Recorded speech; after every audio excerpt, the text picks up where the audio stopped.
આજરોજ આપણે જિલ્લા કલેક્ટર સામે જે આવેદનપત્ર આપવા ભેગા પડે અને ભારતનો પવિત્ર ગણી શકાય તેવી સંસદમાં જો આપણા વીર શિરોમણી શ્રી મહારાણા સંગ્રામજી રાણા સાંગા વિશે જો અભદ્ર ટિપ્પણી બોલવામાં આવે એ ખરેખર અત્યંત દુઃખદાયક અને નિંદનીય છે. આવા સાંસદોને દિલ્હીની સંસદમાં તો શું પણ ભારતમાં રહેવાનો પણ અધિકાર ન હોવો જોઈએ. મહારાણા સંગ્રામજી રાણા સાંગાનો 1482માં જન્મ થાય છે અને રાયમલજીના ઘરે જન્મ થાય છે. ચિત્તોડગઢમાં તેમનો જન્મ થાય છે. ત્યારથી 1509માં એ રાજ્ય ગાદી સંભાળે છે.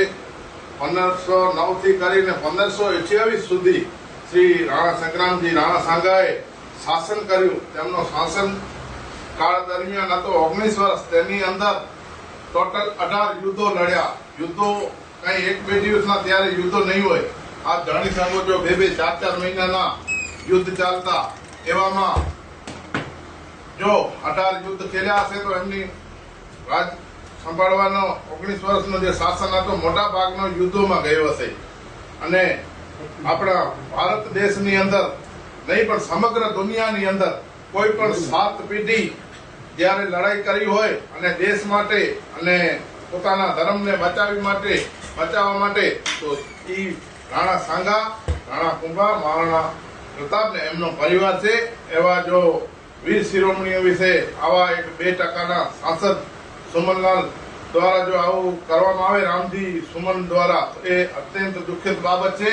એના માટે આપણા રાષ્ટ્રીય અધ્યક્ષ શ્રી મહિપાલસિંહ મકવાણા સાહેબ ત્યાં પહોંચી ગયા છે અને સમગ્ર રાજપૂત કાની સેના અને સમગ્ર રાજપૂત સંગઠનો એના ઘર સુધી પહોંચી ગયા હતા.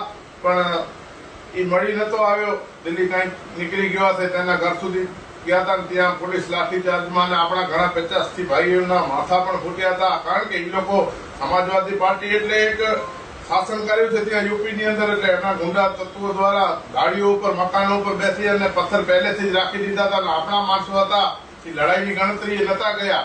એ લોકો ગયા હતા વિરોધ કરવા અને ઉપરથી પથરાવ કરીને નુકસાન કરે છે. સમગ્ર ભારત દેશની અંદર આપ જાણો છો તેમ વિરોધ થઈ રહ્યો છે. આગામી આપણે માનનીય આપણા રાષ્ટ્રીય અધ્યક્ષ શ્રી મહિપાલસિંહ મકવાણા સાહેબ અને આપણા ગુજરાત પ્રદેશના અધ્યક્ષ શ્રી વીરભદ્રસિંહ જાડેજા દ્વારા આપણને જે કઈ આદેશ આપવામાં આવશે તે આપણે તન મન ધનથી એમાં જોડાશું ને ખુલ્લા મનથી વિરોધ કરશું. એના માટે જે લડાઈ, યુદ્ધ, લોકશાહીની ડબે કરવા હોય કે એમ જ કરવા હોય, એનો મોટો કારવો કાઢવો હોય કે જે કઈ કરવો હોય આપણે કરશું. અને આપણે એક ભવિષ્યમાં એ માંગ કરવી પડશે કે જે આવા વીર પુરુષો થઈ ગયા છે એના માટે કાયદો બને અને ભારત સરકાર તેના અંદર કાયદો બનાવીને એના ઉપર ફાંસીની સજા અથવા 10 વર્ષથી ઉપરની સજા હોય એવો કાયદો બનાવે. એવી પણ આપણે માંગણી કરશું. જય હિન્દ.